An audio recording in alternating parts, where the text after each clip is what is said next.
Thank you very much, Mr. Warren. Good afternoon, brethren, and good afternoon to all those out on a cybercast. That first song we sung about the Sabbath, that's kind of what I'm going to speak about today. I've been asked, how do we know for sure which day is the Sabbath? How do we know for sure? They said, I know God created everything, and I know somewhere in Genesis that it talks about the Sabbath being created. But when I read about Joshua's long day, how many hours the sun and the moon stood still, does that affect the Sabbath? Does that take away one day out of the week? We're going to talk about that. You know, all these questions that have been asked have an answer. Answer is in the Bible. They all have proof. And God says, prove all things. And so that's what we're to do. We're to prove all things. So the calendar we use now is a Roman calendar. It has been changed many times. But that change did not change or break the Sabbath. It didn't change the Sabbath. Before it was changed, it was called the Julian calendar. I don't know how many of you knew it was called the Julian calendar. It started in 45 BC. Started in 45 BC, and that was several years before Christ was born, wasn't it? One change was ordered by a pope, Pope Gregory. And after that, it has been called the Gregorian calendar. They said the Julian calendar was wrong. It was imperfect. It had 365 plus 1/4 of a day in a year. So what did they do to remedy that? Well, to take care of that extra quarter of a day each year, they added one day to guess what month? February. It's called leap year now. There are so many changes, though, made, and if you would read the Catholic Encyclopedia, you'll find all those changes, and it tells you about all those changes that are made. I want to turn back to Genesis 1, and this may be a little boring to some of the people because they know, but when we're up here speaking nowadays, we're not just speaking to our congregation. And you can ask Jimmy. We're speaking to the world from up here now. You people may know the whole chapter of Genesis 1, but there may be people out there that doesn't know. So I'm going to go over the creation chapter. And I'm going to start in Genesis 1:1. In the beginning, God created the heavens and the earth.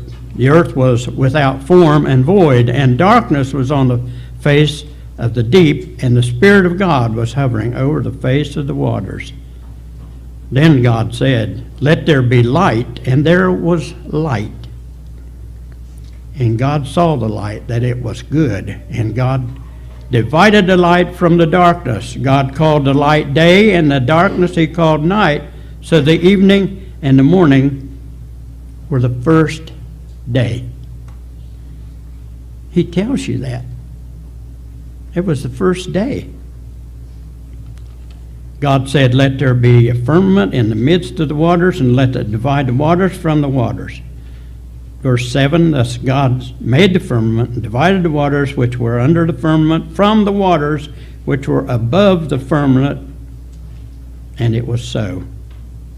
And God called the firmament heaven. So the evening and the morning were the second day. Then God said, let the waters under the heavens be gathered together into one place, and let the dry land appear, and it was so.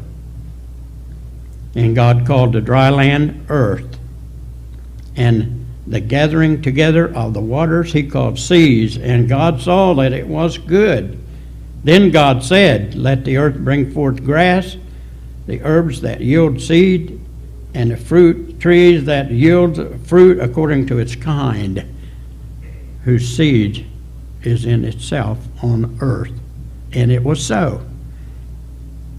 And the earth brought forth the grass and the herbs, and yielded the seeds according to its kind, and the trees that yield fruit, whose seed is itself according to its kind. And God saw that it was good.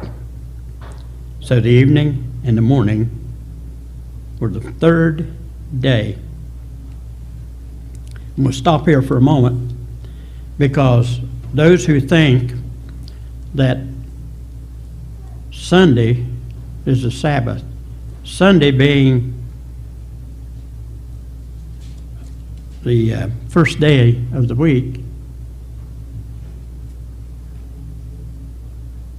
and if he created that before he created all this other stuff that he created, it just couldn't be.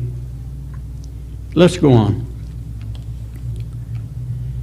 And let there be for light in the firmament of the heavens to give light on the earth, and it was so. Then God made two great lights, the greater light to rule the day, and the lesser light to rule the night. He made the stars also. God set them in the firmament of the heavens to give light on the earth, and to rule over the day and over the night, and to divide the light from the darkness. And God saw that it was good. So the evening and the morning were the fourth day.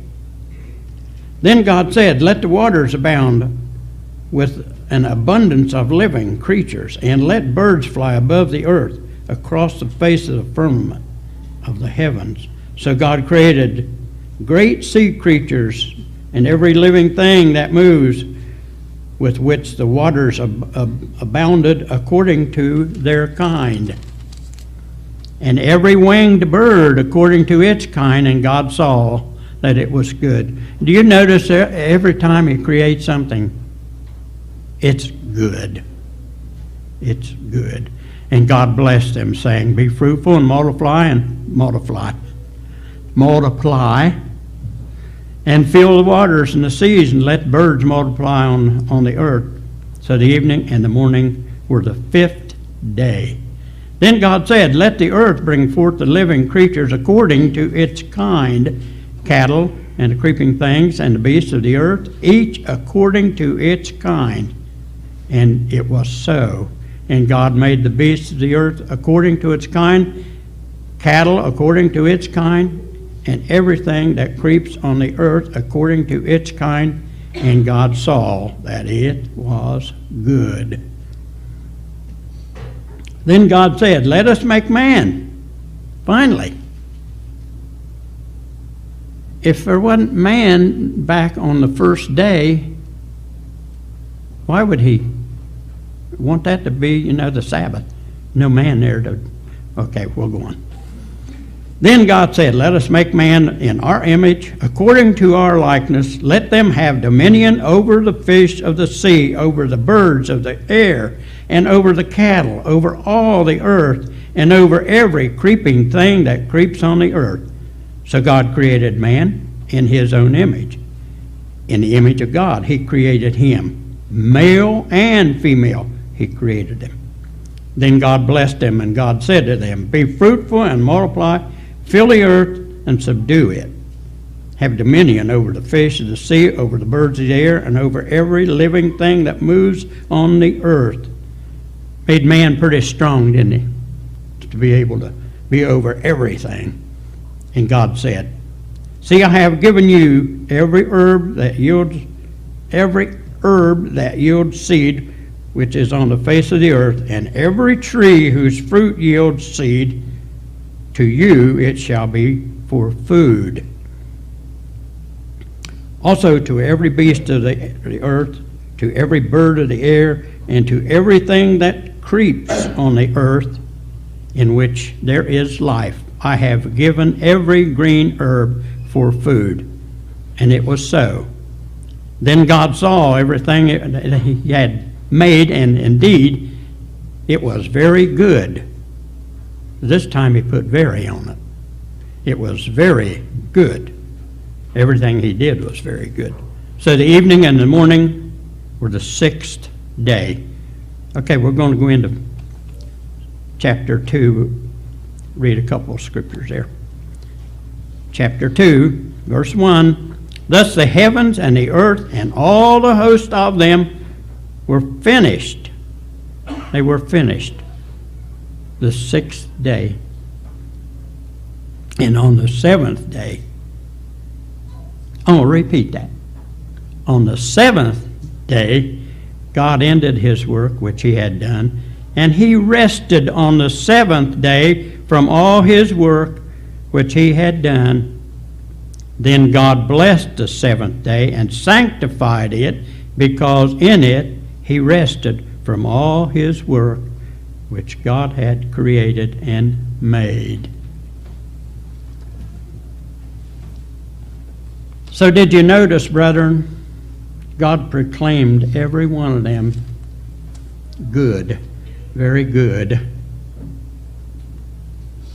The correct Bible definition of a day is not 24 hours that man had put on a clock or on a watch, but the correct day is from sunset to sunset. That's God's time. Sunset to sunset. So a day is not measured by a man's journey. It's not measured by a man's watch or a clock. History shows that it was already always accustomed to end and begin days at sunset. And that has always been. It's not, like I said, from 12 o'clock midnight to 12 o'clock midnight. It just isn't. You know, that kind of reminds me of like when God created the earth, and he created all the trees and everything living. Did he create it January the 1st? Now you think about this, if he did create it January the 1st, which is on our calendar, he must have told all the trees and all the shrubs and everything, you got to wait before you can grow until it starts getting a little bit warmer weather. So you know he did not create it January the 1st.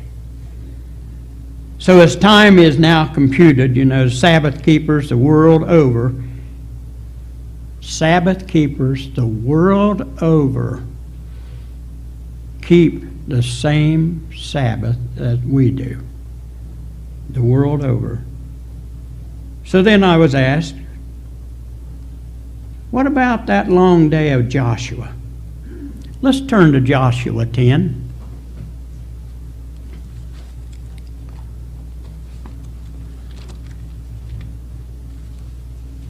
Right after Deuteronomy, Joshua 10. We're going to read verse 12 through 14.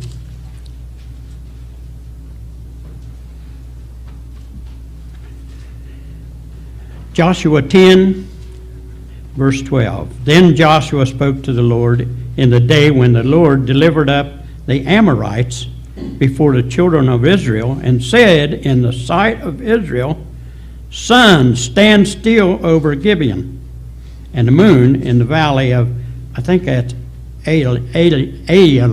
I'm not sure how to pronounce that. Verse 13, so the sun stood still, and the moon stopped, till the people had revenge upon their enemies. So is this not written in the book of Jasher? So the sun stood still in the midst of the heaven, and did not hasten to go down for about a whole day. Well, now if you want to go back to man's clock and watch, that'd be 24 hours, wouldn't it? So the sun didn't go down for a whole day.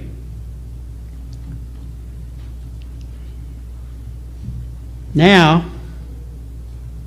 we're getting back to those calendars.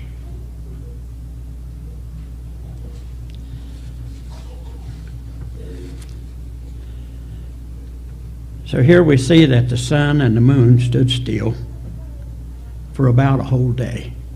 And that's what it says right there in the Bible. That would throw the Sabbath onto, okay, you're already into a day, right? And you got another 24 hours that's going to be added to that day. Man says, that's 2 days. No. Because the sun didn't move. It still hadn't set yet. Man says it's 2 days. God says it's 1 day. If you go by the way the man puts it, then the Sabbath would be Sunday. If you go by the way man puts it, the Sabbath would be Sunday. And if that were the case, then since that time, Sunday would have to be the Sabbath, wouldn't it? Not so. It is not that way. God's day is from Sunday. God's day is from sunset to sunset, not sunset. It doesn't matter how many hours the sun is up. The sun could be up for a whole week if it didn't go from sunset to sunset. It could be up a whole week. It'd only be 1 day. Not more than 1 day, not 5 days. So it was still only one sunset to sunset. A man made the clocks and watches with the 24 hours, not God. God didn't make them. It's just like I told someone over at school one day, I said, hey, God made water to drink, not Pepsi. So we see with all the calendar changing, and we're going to get into that too, the days of the week did not change. And we're going to get into that. So I wished that I'd had a big chart, and I did this too late. But here's what happened on the Julian calendar. They discovered, I think it was when the Pope took over, when the Pope took over the calendar, they discovered it was 10 days too long. Okay, so in the Julian calendar, what did they do? They dropped 10 days. They dropped 10 days off of a week, not a month. They dropped the 10 days off of the week. Now here's where it goes. In October 1582, I don't know if you guys remember that or not. October in 1582, Monday was October the 1st back then.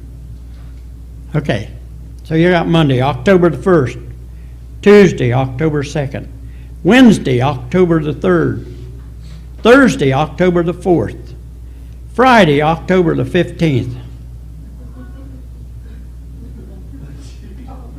That's what they did. They dropped 10 days. Okay, so Friday, October the 15th. Saturday, October 16th. Didn't change the week at all. It just changed the number of days. Sabbath still on the seventh day. Didn't change it. Now I'm lost. Okay, so the next day after that was Friday, and they just made it the 15th. From the 4th to the 15th day, that took care of 10 days they didn't need. The days of the week stayed the same. Well, I hope you're following me as much as I am. Anyway, the changing of the calendar did not change and did not take away. It did not put the Sabbath on Friday. It did not put Sunday as the Sabbath, the seventh day. It did not change any of that. And it never can. It never can change. So you see, all through that history, the calendar's been changed here and there. Days has been dropped here and there. But it all worked out to where the Sabbath was still the seventh day as God created it. Okay, so the Gregorian calendar, when it came around, they found it to be, I think it was 13 days too many. They did the same thing. They just did away with 13 days, and it came right down to where it's supposed to be. But it did not change the week. It just changed how many days of the year.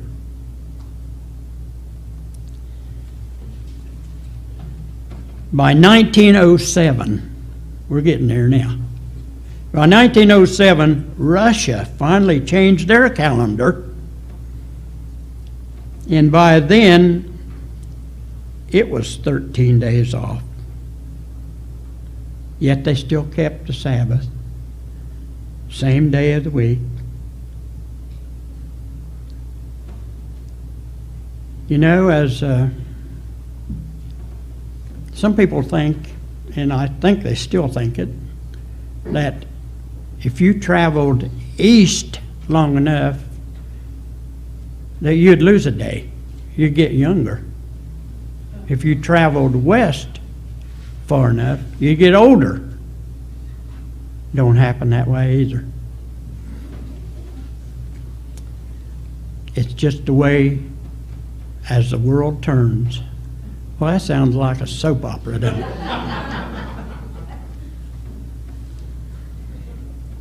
Yet we still keep, even all these changes of the calendar and all the changes of the time, no matter what part of the world you're in, we still have the same Sabbath.